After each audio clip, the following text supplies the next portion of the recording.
least I have those options. Should we practice? I think I know how to clear everything now. Okay. If people want to practice annotating. Oh, it's so pretty. There you go. People are Maybe annotating. I won't.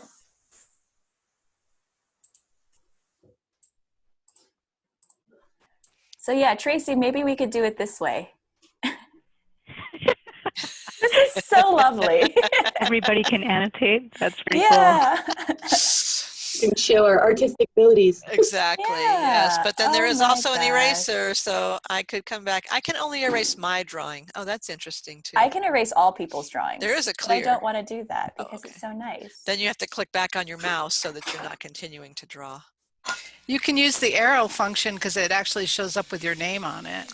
Oh, I see. Joe Flick. Arrow function. So if you want to do a poll that way and have everybody throw an arrow on the screen. Oh, yeah. There's Susie's, yeah. Okay.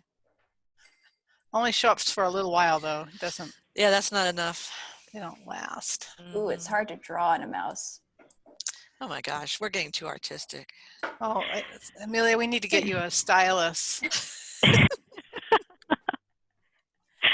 So, should I start recording the meeting? Oh, it is recording. Excellent. Yes, I clicked on the continue thing. It's recording.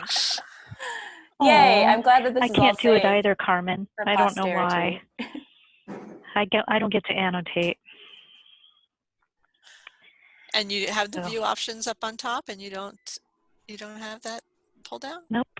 I don't see the view on mine options. It's on like the bottom bar. Okay, way at the top it says you are viewing a Kim at mt.gov screen. And then to the right hand side of that, it says view options. There's a drop down arrow. Right. It could be that I'm on the UDW and that's hidden under my bar. Oh, I'll bet That's exactly right. Yes. You need to pull it down a little bit so you can find it.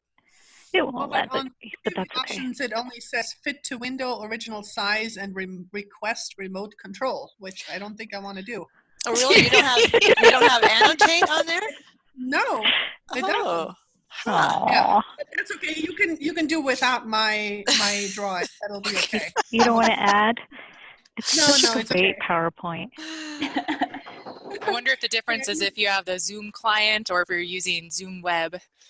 Yeah, probably. that could be it too. Well, I opened this from the link in the email Joe sent out on Wired. So but if you have the Zoom client, it will open the Zoom client automatically. On okay. So we have to start encouraging everybody to download the Zoom client.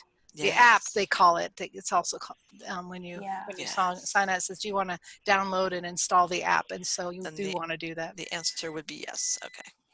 Cool. All right. Oh, I guess it's 12:04. Should we get started? We're addressing social isolation, so I think this is very much work related. I think you should leave those drawings up. Those are so cute on this opening. I think it's really cute too. Yeah, it certainly shows a little esprit de corps, which God knows we need these days. So I'm wondering, when you go to the next slide, are they going to stay because they're a Zoom drawing? Yes. Oh yeah. Oh yeah, they're going to stay. Maybe now you can take. Now maybe you want to clear them. Okay. Yeah. Maybe we can always add more later on too. Yes. Also, apologies if you all hear that. That is the bird clock in my house. Let's see, clear all drawings. Okay, there we go. But now everyone knows how to annotate, so great. But yeah, hello everyone. I hope that everyone is able to hear our sound and everything.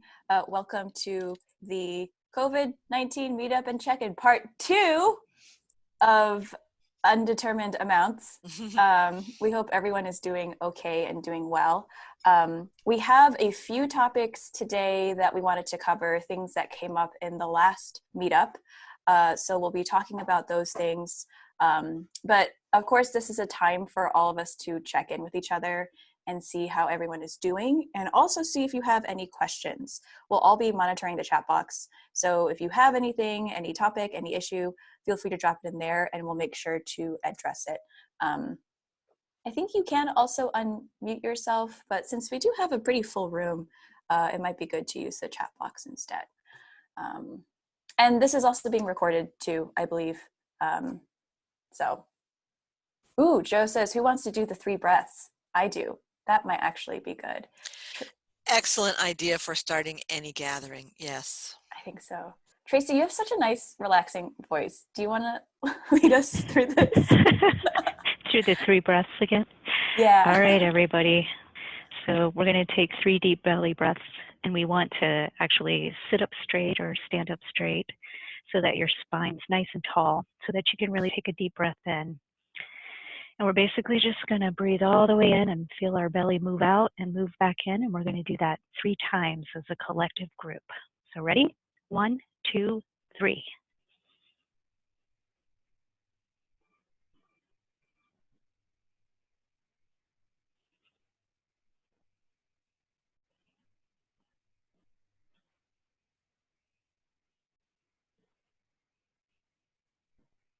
All right, excellent. So now that you're out of survival brain mode, we can actually talk a little bit about what you asked about at the last Monday little chat, meetup, check-in, whatever we're calling this. So Amelia, I'll turn it back over to you. Yeah. So some people were talking about mental health resources for patrons, also for us as librarians during these uncertain times. So we went and looked at a few starting places. There's actually quite a bit of information out there right now on this topic because I think everybody is feeling the strain of worrying about COVID-19. So from the National Child Traumatic Stress Network, there's some really great resources for parents, families, and caregivers. So let me actually grab that link and stick this in the chat box. It's a PDF, so you can attach that to your website or send it out in an email. But this is a really great resource. It has a ton of information on information for your family, how to talk to your children about coronavirus. It has really good information about how to kind of, like the best way to calm yourself down is to actually have proper, correct, authoritative, and timely information. I think sometimes when people go down on those rabbit holes online, that's when their anxiety and worry really starts to ramp up. So it talks a lot about the importance of making sure you have the correct information and you aren't over hyping yourself on information that's not correct. They talk about the importance of a routine and a schedule, and this is not just for kids, it's for adults too, and making sure to take care of yourself so that you can take care of your children and your loved ones. So I do encourage you to check this out and see what might be helpful to you. And another thing that they mentioned that is a good tip is disconnecting from social media and using boundaries. So if you've got that one friend or relative who just is like sending you too much, feel free to say, maybe not today, or just mute their notifications, or it's okay to take some breaks and to not engage for your mental health. So that is always an option. They also had on this website cognitive distortions and how to combat them. And this resource is not specifically within the context of COVID-19, but it does have some really good tips for kind of catching yourself when you're starting to go down that path of thinking, and it's not super grounded in reality. And so you want to sort of check yourself and look through this checklist and make sure that you are kind of able to bring yourself back and feel better. So that's a good thing to look through as well. And I'm putting these links in the chat box if people want to look at them while the webinar is happening, and we'll also send them out and put them in the Vimeo description for you all to look at too. The CDC has some really good resources. There's a disaster distress helpline that you can call and talk to if you are in a mental health crisis or if you know someone who is in a crisis.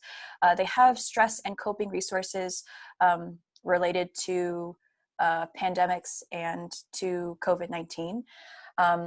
And their COVID-19 guide in general, that should be like the go-to resource for everything related to the pandemic. So they have information about mental health, but they have also information about the pandemic itself, any updates, any changes in situations. And this is where you should direct people to go to kind of help them with getting the information so they don't feel as stressed about things. So let me go and grab these chat links or these links and put them in the chat box. So first I'm dropping in the CDC guide, or the stress and coping. And then this next link is the COVID-19 guide. And then next, I go to next. And then here's a long list of other resources that you can use. So from SAMHSA, taking care of your behavioral health during a disease outbreak, NAMI.org, they have a COVID-19 information and resources guide, Mental Health America, Anxiety and Depression Association of America.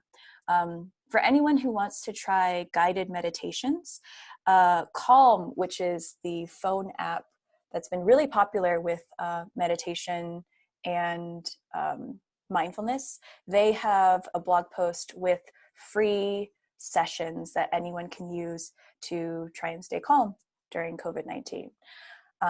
There's also something called warm lines, and I didn't know what these were, but these are phone lines for emotional support. So maybe you're not in a crisis per se, but like, you know, we're all kind of stuck in our homes, and if you just need someone to talk to, these are emotional support lines that you can call, and you can chat with another human being. There's also tips for keeping your mind grounded from Mental Health America, the JED Foundation with managing mental health, and then Headspace, which is another, Headspace actually kind of has a lot of stuff. They also have some things about working from home. So you can kind of explore their website and see what's on there. But they do have guided meditations for COVID-19. So I would encourage you to check those out as well. And they're free and available for people to use. And yes, Bobby, these slides will be made available to people. So. Can I just ask one question about your second link on that slide? Is that NAMI or is it NAVMI? Is that something else? That's a typo. Oh, okay. As long as the link is okay. I just want to make sure. Yes. Are we going someplace else? Or is it? Okay, thanks. Yes. So yeah, all of these resources link to many, many other resources. So there's a lot of really great information that people are pulling from each other. And you can find other things that might be relevant for a specific group or a specific situation. But these are a great place to start with general information regarding mental health and COVID-19. And then Pam, I believe this part is yours for it can be. Yeah, I just put together a list of things that you might want to give to parents that they might have questions about working with their kids, or they don't know what to do with their kids that are home all the time now. So the Gallatin County Health Department has a really good how to talk to your kids about COVID-19. So I put that one up there because I thought that was a really useful thing to do. So I would encourage you to check out that one.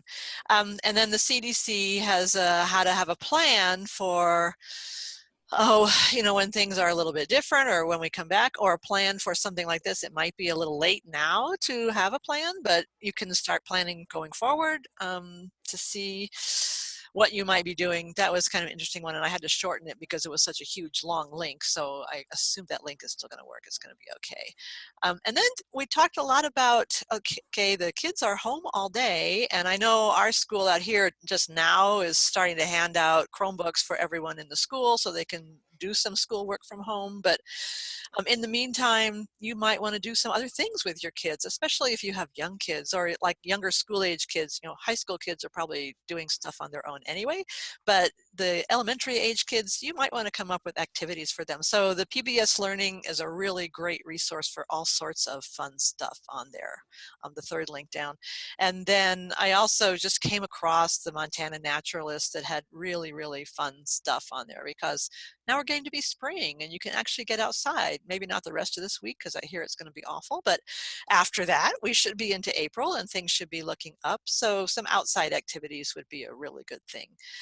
And then farther down, the teach your kids basic skills. I think I was talking to somebody, or I read it somewhere, and they said, wow, you know, you're home and your kids are home. This is like the time you should be just giving your kids those basic skills, like scramble. How do you scramble an egg?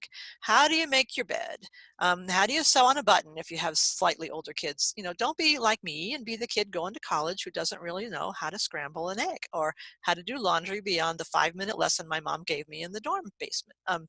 This is a good opportunity to give your kids some really helpful life skills that will last them all the time. So they can pitch in with a little dinner, they can pitch in with making the routine of cleaning up. So the basic skills, I think, was a really good site because it's broken down by age group. So keep that one in mind. And then just this morning, and you probably saw it on Wired too, I'm not sure where it came through for me, there is a webinar of online education skills. So I don't really know, how valuable that's going to be, but since so many kids are home now doing online teaching, this webinar, and I think it's either Wednesday or Thursday, you might get some tips on how to manage online education. How to set up a routine, how to manage your coursework, whatever it is. Parents might be able to do it for their younger kids who are going to be doing some online learning, and high school kids might be able to watch through that and be able to manage their online education too. And there's even, college kids are doing online learning now too. So that might be a good webinar to investigate and check on it. That's about all I had to say, but if other people have resources or suggestions, they certainly could throw them in the chat box for the rest of us too. Yes, anything that you guys throw in the chat box, we'll make sure to collect and send out too. This next resource is, yes, Connie, we will share the slides. We'll share them through SlideShare and send that link out. This next resource is the ChildMind Institute. So there's some more resources here for parents for coping during COVID-19. But in particular, this one, they have Facebook Live video chats with some of their clinicians. So it's at 10 a.m. and 4:30 p.m. Eastern time. I watched one of them and they seem really great. They last about 30 minutes, I believe, and anyone can log on and answer questions, and they sort of go over general resources and then take time to answer some of the questions that are coming through the chat box. So it can just be helpful, I know, especially for parents, to have someone to talk to and get advice from. So that could be something that you could recommend to your families. And they also have daily parenting tips for the COVID crisis available through email. So you sign up and it'll email you with information each day. And then there's another resource on here about how to talk to children about COVID-19. And this one, they specifically say it's better to acknowledge and talk about things because you want to avoid the frightening fantasies. Kids can probably tell that things aren't normal. And so in a vacuum, it's probably more likely that they'll think of scarier situations and what's going on. So they talk a little bit about that as well. So just a couple more resources. And let me throw those into the chat box as well. And then Tracy, I think this one is yours.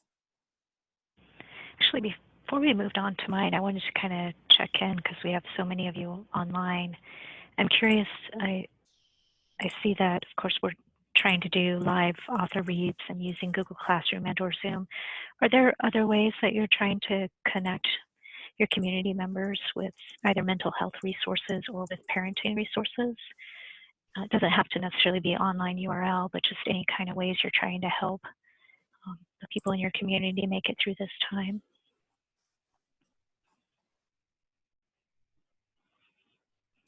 I'm just gonna. Another question I had was anyone, I know we're focused a lot on like children's story times and things like that, but is anyone doing some adult programming, adult virtual programming? I think Beth talked about a book discussion group at Bozeman, stuff for adults in the community also to connect virtually. So I just wondered if other people are doing anything like that. Sounds like Danny in Lewistown is offering a time anyone can call the library and chat about anything. Mitch is working on an online book group with Wanderlust and Humanities Montana. Beth Bozeman is posting a Ask a Librarian every few hours. Bobby's doing a lot of adult programming right now. Bonnie's wearing homeschoolers tips that will push out. Butte has been keeping the phone lines going. And then Bobby says her stuff is limited to the Department of Transportation, but we are doing a virtual scavenger hunt. That's pretty fun to help people learn how to find online specs. MSU Bozeman is offering an online book club. Connie says we'll start Big Read style program via radio. Cindy Kristen asked, is anyone helping people without computer access to sign up for unemployment? Looks like Belgrade is also taking calls and emails. And then Jenny also had a question, have librarians been in contact with their school districts about the school's mandatory distance learning plans? Bobby is also hosting online book discussion groups. Danny says she has lots of concerns about non-online folks, so any good ideas beyond basic media. Chloe, we are talking about sharing more housing, employment, and food resources with the Missoula community via chat. Connie's looking into local TV virtual live trivia.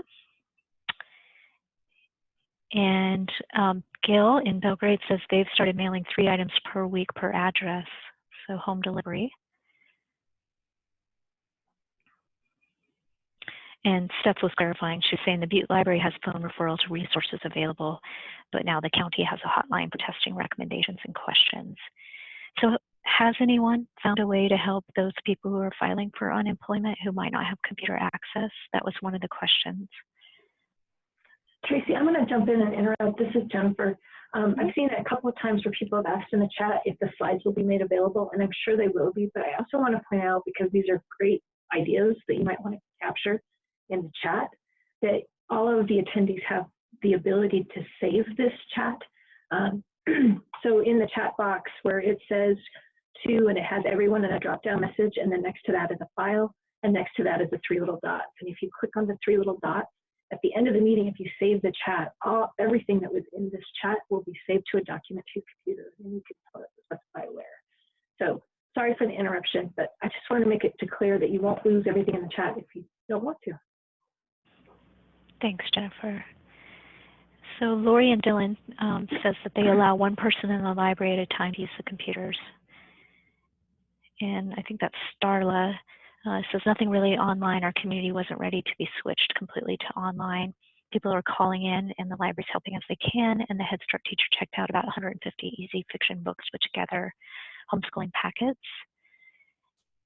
And Lori just clarified, people have to call and make an appointment, so we're able to keep track. And then this is moving on to, Jenny had asked a question about whether or not libraries have been in contact with school districts about mandatory distance learning plans. And Connie asked Jenny if you could please explain a little bit more about that. You can unmute yourself. Can you hear me okay? We can. So it's my understanding that in order for schools to continue to count this time as learning time and to not be required to continue to offer classes during the summer, they have to submit a mandatory plan to the governor, who then reviews and approves those plans. And the plans include different kinds of distance learning measures that the school is going to take, from online classes to remote curriculum options. So I know that school districts are submitting those now to the governor's office. So it's an opportunity for us to contact our local school districts to find out what those plans look like and what needs our libraries could potentially fill. The one that I've been in contact with, for example, had done a survey of their families to find out how many of the students had access to broadband and computers, and they found that about 40 families in their school did not. And so maybe there's a way for libraries to be really targeted in the services that they're offering when schools are finding out that kind of information. And also it's a great way for libraries to continue to promote the programming that schools are developing and support and enhance libraries' offerings in ways that might marry well with what those curriculum offerings look like.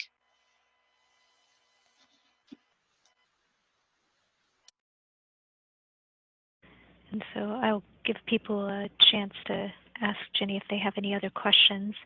Just returning to the unemployment question, it looks like both Butte and Bozeman are lucky enough to have a job service office, so they're able to refer people to the job service office. And Valerie in Blaine County says they also do the allow one person at a time with an appointment. Does anyone have any other questions for Jenny or response to her explanation about the school districts and distance learning plans?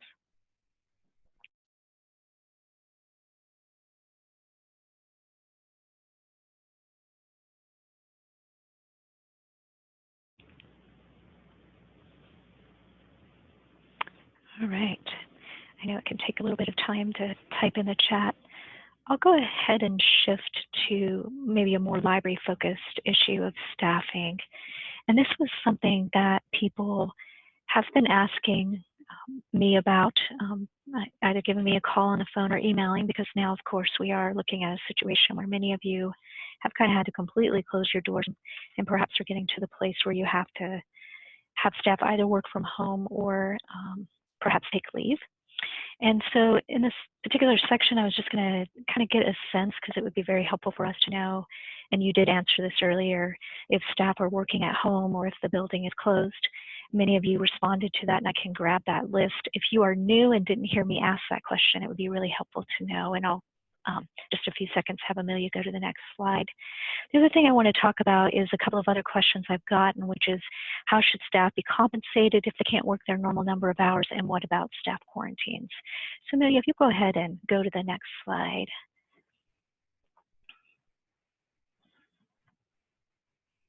And I know the internet's kind of working slowly. I was just curious how many of you have staff that are working in the library, working remotely, or not working at all. That would be very interesting to see. And I will go ahead and pull up the chat again.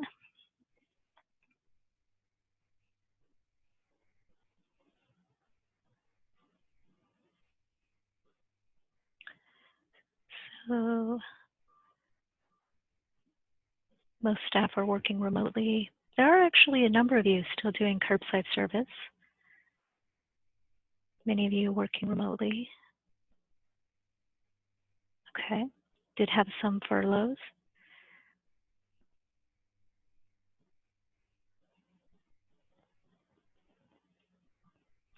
And so we have that question about materials, so we'll come back to that. Don't let me forget. Okay, so all of you are, or many of you have staff working remotely. Okay.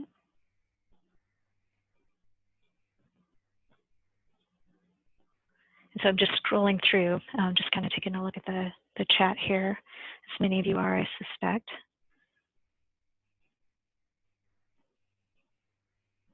Okay, and so the next question that I had in here, because I've also seen some exchanges of emails on Wire, just kind of asking about projects that staff could be doing during this time, because I think most of you, if you're a director, you certainly want to keep your staff employed. And if you're a staff member, you probably want to be employed for a couple of reasons, obviously, to continue to receive pay and not have to take leave, but also kind of in a time like this where we have this crisis going on, it's actually kind of nice to have something to focus on and to have a routine. And so the shared catalog staff were asked this question early on, and I realize not all of you are shared catalog libraries, although a lot of their projects would apply in any library because they're cleanup. But we did post some projects, and they have been adding to it. But I'm curious if others would like to share some of the things that you've been having staff work on.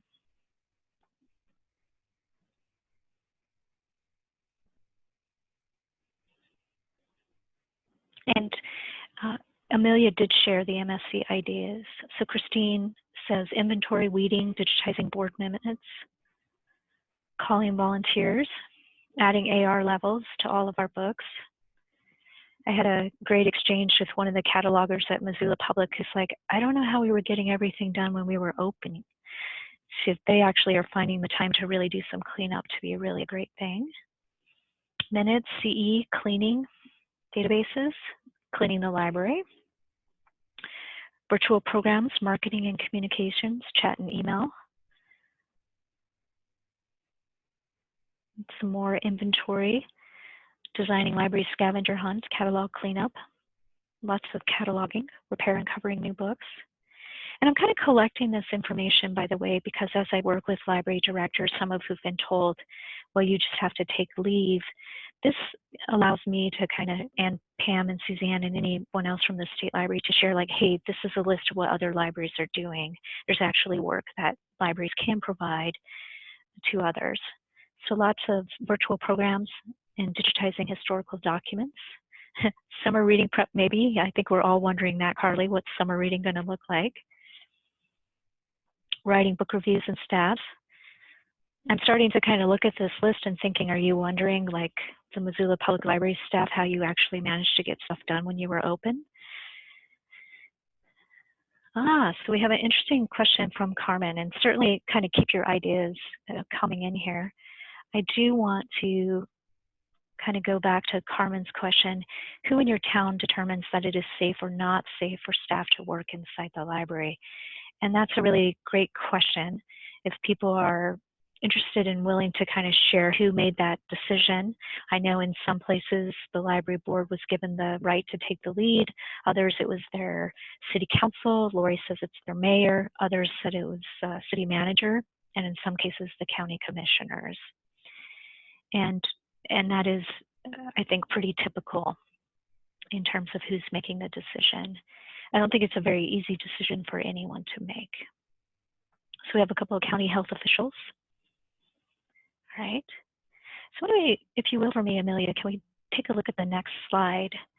Because I think we're going to start to get into some of what people are talking about on the chat. And so one of the things that does come up if you have a city or county kind of saying, okay, library's closed, nobody's going to work, and it may be hard for them to realize how much you can do remotely. Sometimes you get into a situation where your staff are being asked to take leave. And I was really curious about, and thank you, Susie, for responding. I was curious about where your libraries fall on this. Are your staff working regular hours and being paid, or are they not working and being paid? Are they not working and taking leave, or are they not working and they're not being paid or taking leave? In other words, perhaps being furloughed.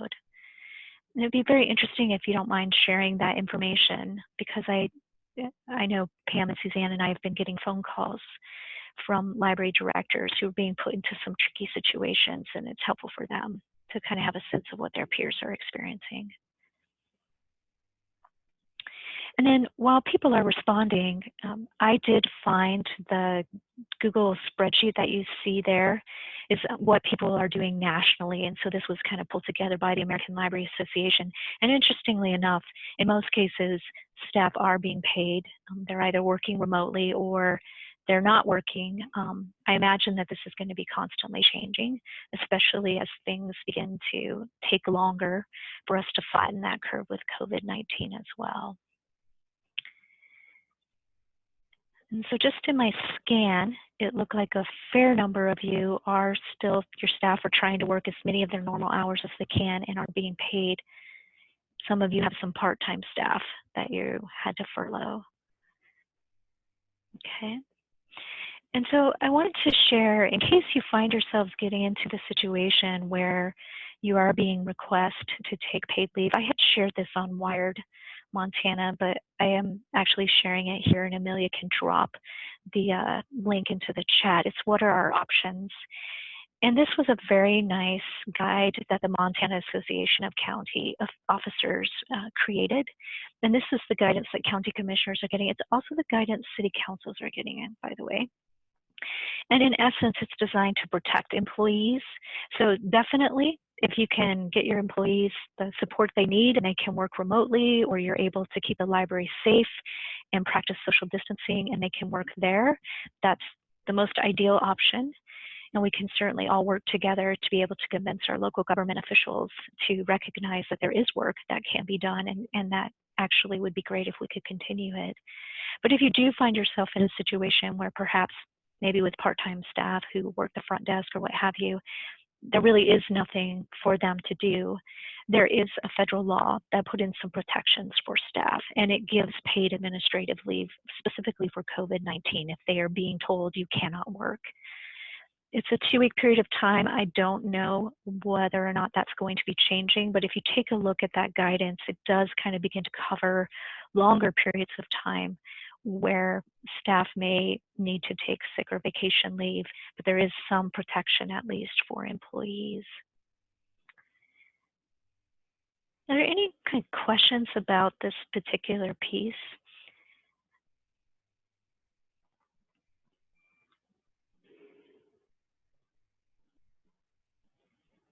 Well, that's interesting. Mitch pointed out that we've been asked to keep track of COVID-19 related work as that may be compensated separately by the federal government. So that's a good thing for people to know. So Susie mentions there's going to be a meeting to get clarification because right now it's very confusing about what exactly is the right thing to be done. Okay.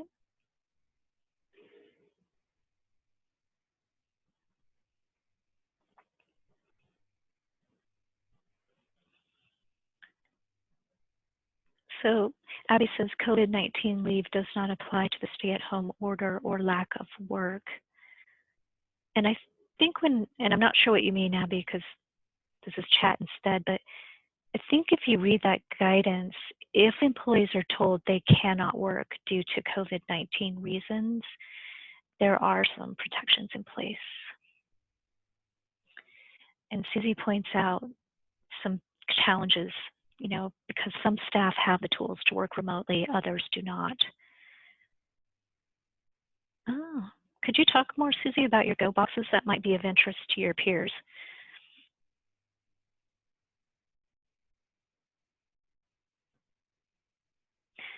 Connie has an interesting question. Go ahead. Yeah, go for it. Well, we felt like this was coming for a long time, so all of my supervisors were told to work with people and develop things that they wanted to do. So staff were involved in creating their Go boxes. So we actually sent like our ELM disc cleaning machine home with one person with a bunch of discs, and just tried to have them figure out as much as they could. And then we are really trusting them to bring everything back. We decided that all the work of trying to figure out how many pens you took and such wasn't worth our time. So we just had people get as much as they can. I'm not sure what we're going to do when they run out of stuff, because if it goes much longer than 2 weeks, some people are going to run out of stuff to do.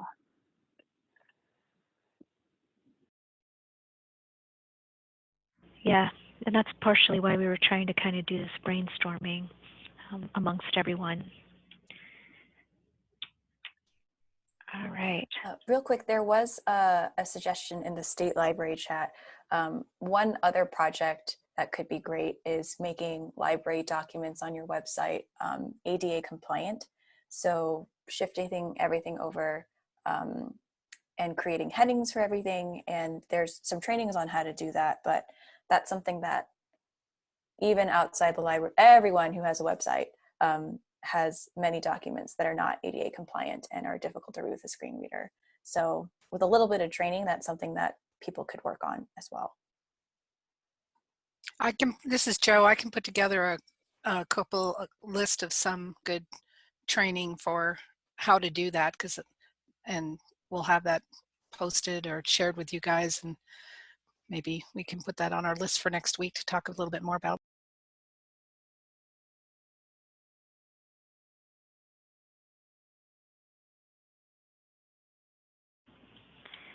So we had a question in the chat that I think is a good one for us to talk about as a group, because I don't think, in fact, it sounds like Connie isn't the only one.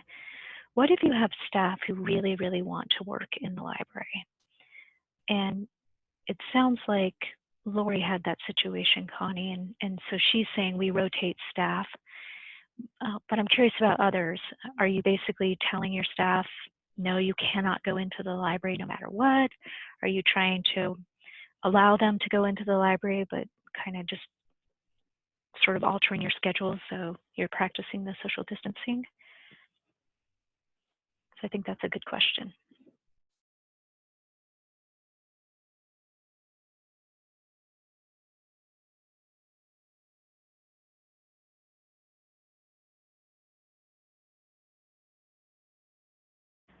So Christine's one staff member at a time. Mitch asked, to what extent can we order staff to not enter the building if we know they're in a very high risk category? And so Brenda responded that the board chair felt it would be best to shut down for now. I think it's probably a very local decision, probably very much depending on what you're seeing in your communities, whether or not you're going to allow staff into the library or not. But it is something your board would technically have the power to do.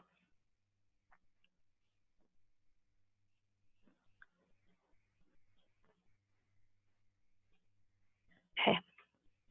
And that's a good point, Steph, about staff. I mean, I think this is it's a pretty scary thing for anyone. I mean, it's not just library employees. I think all of us know people who are not able to work and filing for unemployment and with no idea how long this is going to last. And then Jenny says, as a manager, we would have the authority to make someone work from home. You are not the only one, Starla, who has mentioned part-time staff being a little creeped out and being in a library alone. Yeah. And I think, Carolyn Conrad points out, this is something our local government officials, I think, have really struggled with.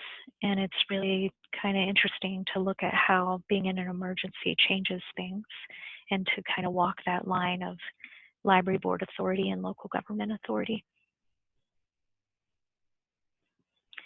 So I think, Connie, to answer your question, if you felt the library was unsafe, and Mitch too, you would have the authority. Steph loves being at the library alone. A lot of people do, and probably appreciate the peace and quiet. So this discussion actually kind of leads pretty nicely into the last part of the slide. If you'll kind of click on that for me, Amelia.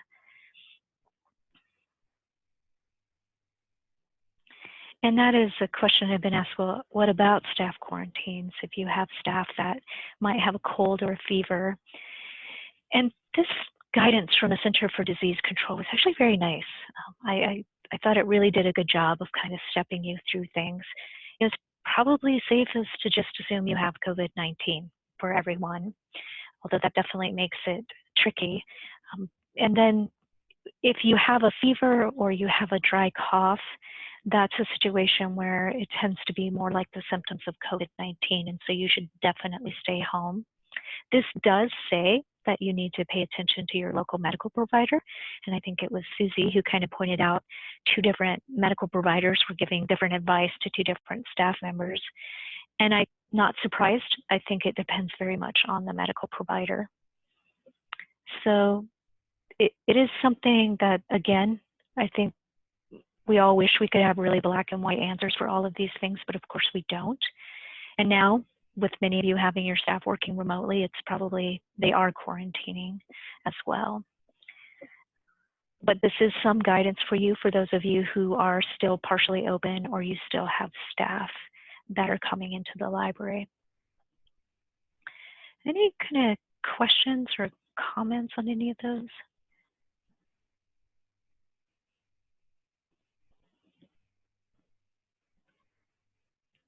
Okay. I think you can go to the next slide, Amelia. Yeah, so I just put in a few kind of miscellaneous items here. For people who had questions about materials and how to disinfect things and how to clean things, there has been a lot of information out there with a variety of recommendations. But there was something from IMLS. They did a webinar this morning, which I was able to pop into for a little bit. And they talk a little bit about disinfecting materials and things that people are returning to the library. So feel free to check that out. Kara says that the IMLS webinar was recorded and will be posted to that link shortly, and I'll drop the link into the chat box. And yay, some people have said it was very helpful, so that's good to know. And then I just wanted to check in and see if anyone was interested in Beanstack or Read Squared, which is, there are these online tracking software apps for tracking books. Kind of, I think you can gamify things, but we're not quite sure what's happening with summer reading yet. And so a couple libraries have mentioned being interested in this. So if your library is interested, please email me, Amelia, at akim@mt.gov.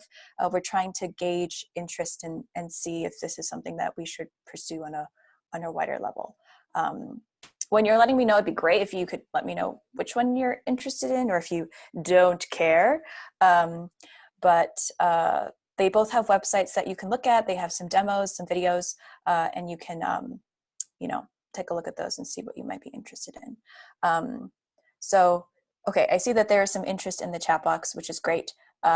So please do email me, though. That would be helpful if you could just send me a quick email and let me know if you want to be kept abreast of what's happening. And then lastly, we have been talking about training and webinars and making more CE available. And so we were wondering when to schedule things. So I have a SurveyMonkey link here. And if you could just fill this out and let us know what times are good for you, we can plan accordingly. With any of our webinars, we'll be recording those and making those available online, but it's sometimes nicer to attend live. So we'd like to make sure that we're scheduling things at times that more people can make it. So please do fill out that survey, and that will help us with planning.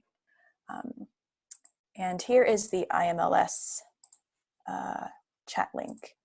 Not chat link that I'm putting in the chat box. I keep on saying that.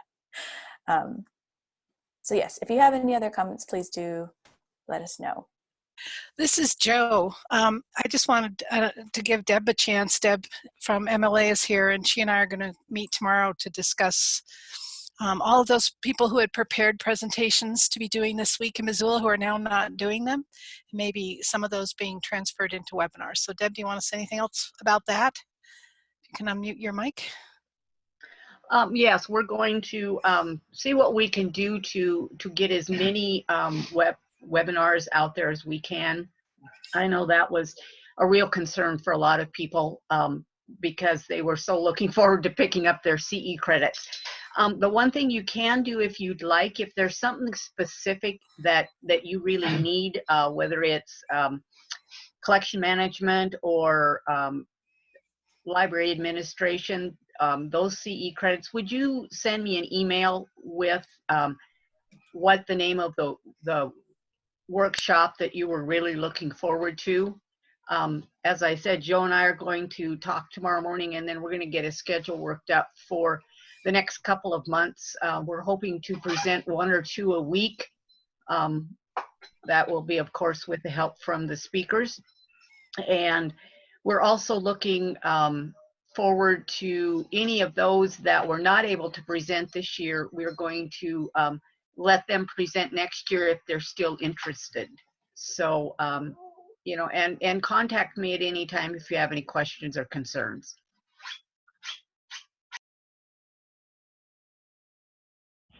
Thank you, Deb.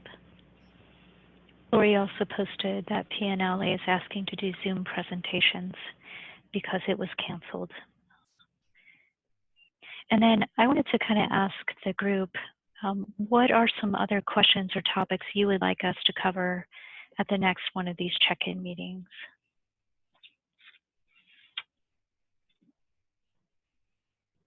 Is there anything that would be particularly helpful for you?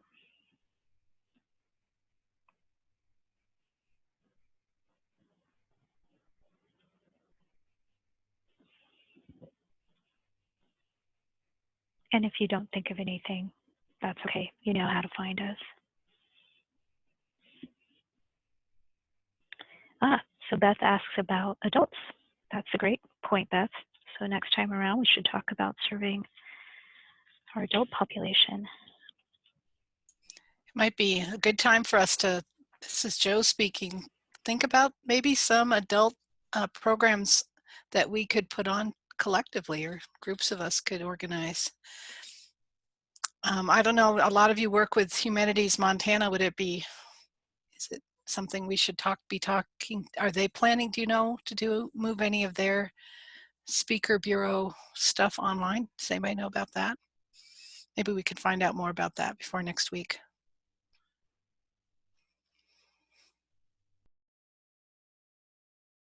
So we have a lot of ideas coming in, and there is a question about the 2020 census. Do you want to answer that one, Joe, while I continue to look at the chat?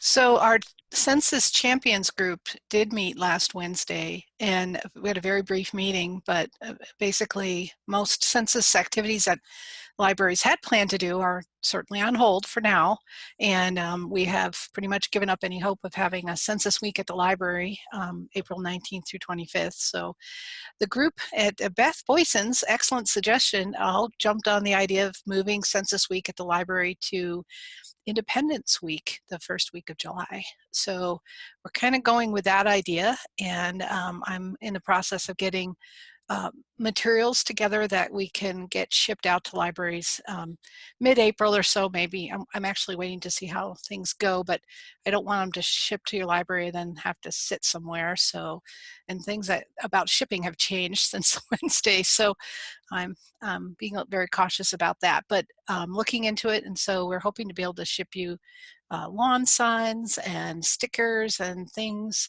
But if this COVID virus thing gets out of really bad in the next week or two, we may put off shipping things to you for a little bit longer.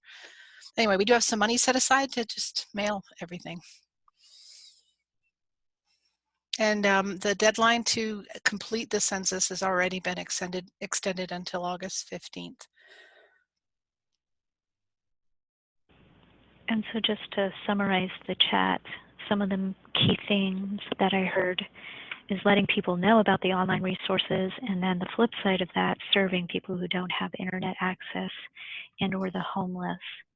And then there were some good exchanges about what Humanities Montana is doing and some of the resources other librarians have used to get the word out, as well as some of the ways that you can involve kids. And Pam asked Jennifer Burnell if there can be a presentation on using the MMP for different activities. And Jennifer says yes. Go ahead, Joe. Were you going to say something? I was just going to say, you know, I know that a couple of libraries said they were going to use their front door as a community bulletin board to post updates and information for the community about what's going on with the quarantine and where to go to file an unemployment claim since the library is closed, the kind of services library still provides, that kind of thing. So if you're not using your front door as a bulletin board, you might think about that. You know, if that's something that your front door is reasonable to do, it might be a window or something. But you know, there are people out there who do not have internet access, and getting them information we might just have to go old school.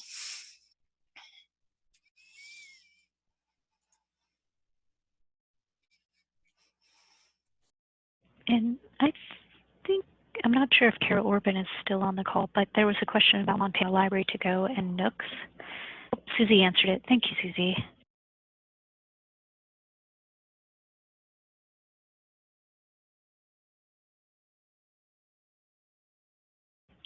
And so Mitch actually had a suggestion about policing the local Facebook watercolor group for false and inaccurate information, and then I assume posting accurate links as well.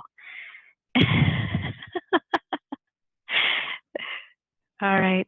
Well, you've given us some great topics for next time, everyone, and I see it's at 12:59. So I have definitely taken notes, and I will reach out to some of you who had some questions for me as well.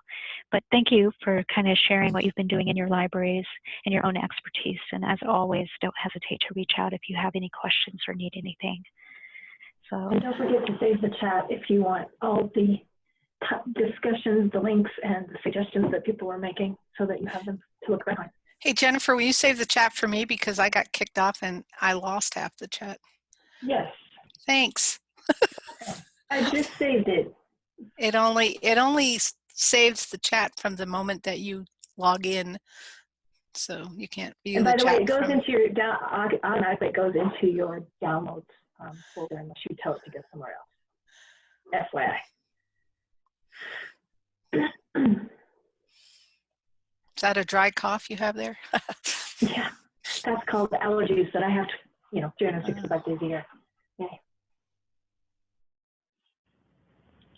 All right. Thanks, everyone. Don't forget to breathe. We'll talk to you next time.